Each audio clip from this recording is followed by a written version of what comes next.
Hello, fellow YouTubers. This is Dark and Light. It's a new game that's come to Steam, and here's the first look and the first impressions in the opinion of yours truly.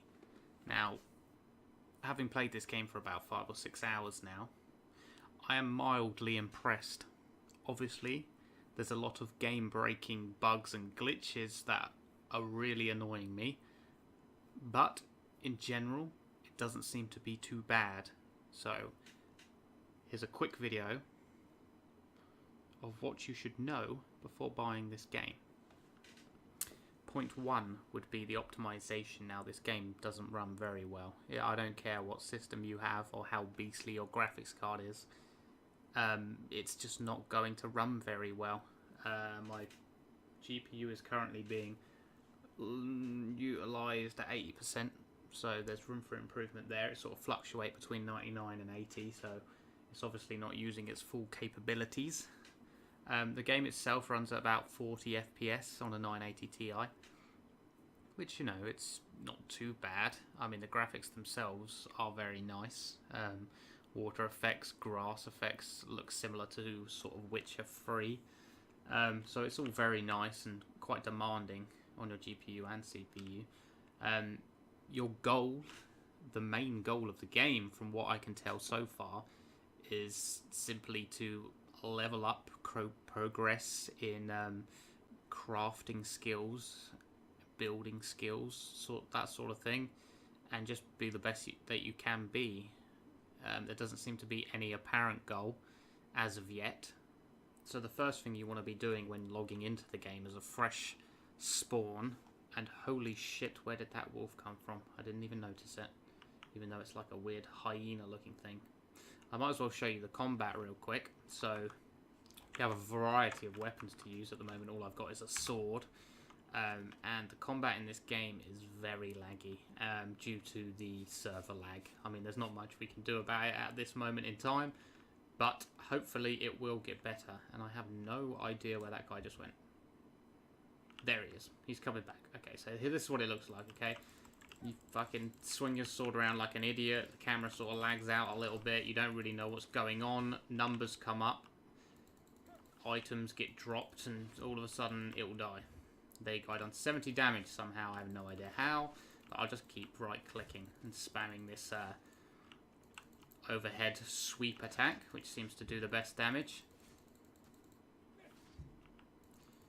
As you can see, he's bruised and bloodied, and he's dead. I gained experience, and now what we can do with the corpse is you can harvest the corpse.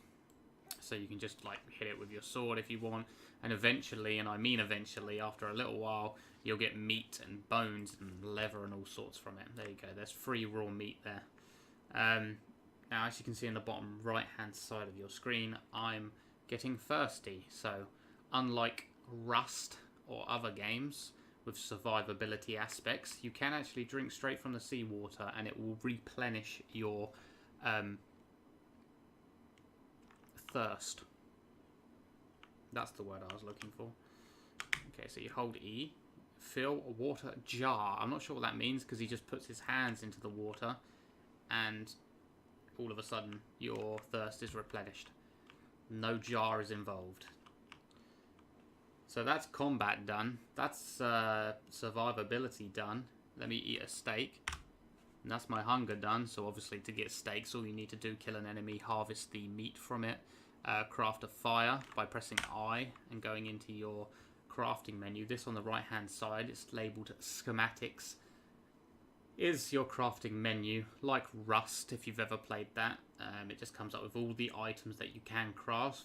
The ones that you don't have the items for come up in red. The ones that you do have the items for come up in yellow. So if you click a red item, it will tell you what you need and what you have got in order to craft that item. So it's quite handy.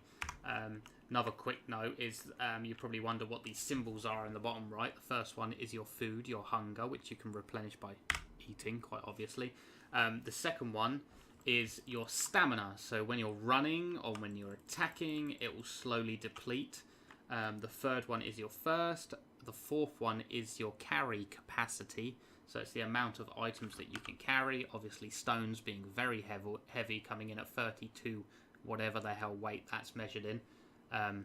So when you're collecting rocks or wood, you will run out of carry capacity very quickly. The fifth item is called your focus in this game, and it's basically your sleep. So the higher your focus is, the longer you'll stay awake for. Now you can replenish this by either A, eating these field flowers, you can eat them and it will replenish your focus, so effectively you never actually need to sleep. Or B, you can actually make what's called a bedroll, but you only unlock this at level 10, I believe. It's called a bedroll, and you can just pop that in your house and you can sleep in it whenever you want. And the sixth icon is your magic. So when you equip staffs, like so, you can craft, like, let's say a firebolt, for example.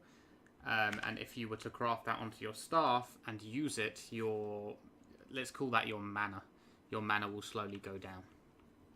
Now, this is my house right in front of me. I crafted it by using materials such as straw, twine, and wood. You can craft things like foundations. So let's craft one real quick. So you can craft foundations. I will note you can't craft bases close by to one another. So, you know, like if I crafted one here, you would have to be like over at that rock over there to craft another one. You can't craft close to each other. Fuck me, that was a tongue twister. So here's a foundation, but obviously I own this base, so I can build wherever the hell I want. So you start off with just popping a foundation down. You can put it pretty much anywhere you want, as long as it's level ground. You pop that down, and that is the first stage done. And then all you need to do is build walls and ceiling and a door and a door frame, etc. by gathering materials needed to craft each individual structure. Once you have the items, you can build your house, and it will look a little bit like this. Now, the one thing I will quickly note, if you are new to this game, like I was 4 hours ago,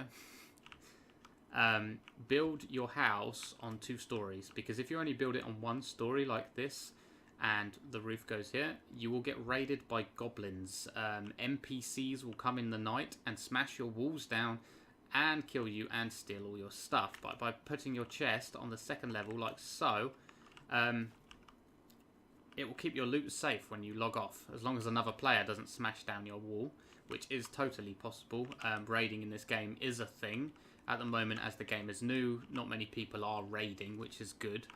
People seem to leave lower levels, like myself being level 12, bottom left of the screen. They seem to leave us alone, which is nice. There are high levels around. PvP is constantly active, so you can get killed. I haven't yet been killed. I've come across a lot of other players who seem to be very friendly, so that doesn't seem to be an issue. I don't really know why this game's doing so well in the Steam charts, to be perfectly honest with you. It's quite difficult to get into. Its launcher is a bit of a clusterfuck, I'm not going to lie. The launcher is very sort of janky and not very well laid out. But once you get in game, you will be slightly overwhelmed of what's going on. I'm not going to lie, I did die about 6 times until I realised that was a lag spike. Hashtag early access. I did die about 6 times because I didn't know how to eat.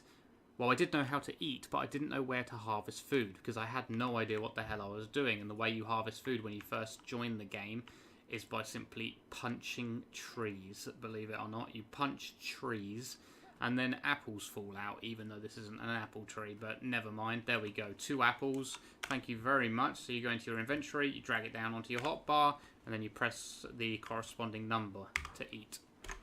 So yeah, I didn't realise that when I first started the game. It wasn't until I actually asked someone in the global chat that you can access just by pressing enter. You can type in there and it will broadcast to the whole server, which is nice. You will find corpses lying around absolutely everywhere that you can loot. I mean, this guy has obviously already been looted, but they do seem to be laying around here, there and everywhere. There has been numerous occasions where I've looted some of these corpses and they have actually had items on them.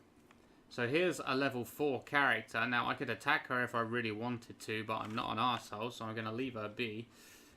Well, I'm not an arsehole yet. Give it time and I'm sure it will come out of me. But anyway, I thought I'd wrap up this video just on a few key points to end with. Number one being the character customization in this game is actually surprisingly good. Here's a little example for you. I have no idea what the hell this thing is, but apparently it's me. So you can pretty much do whatever the hell you want with your character, make it look absolutely as ridiculous as you want to, which is a really cool feature. So you're going to see some pretty crazy in-game models, I can imagine. Another thing to say is you're not restricted to one server.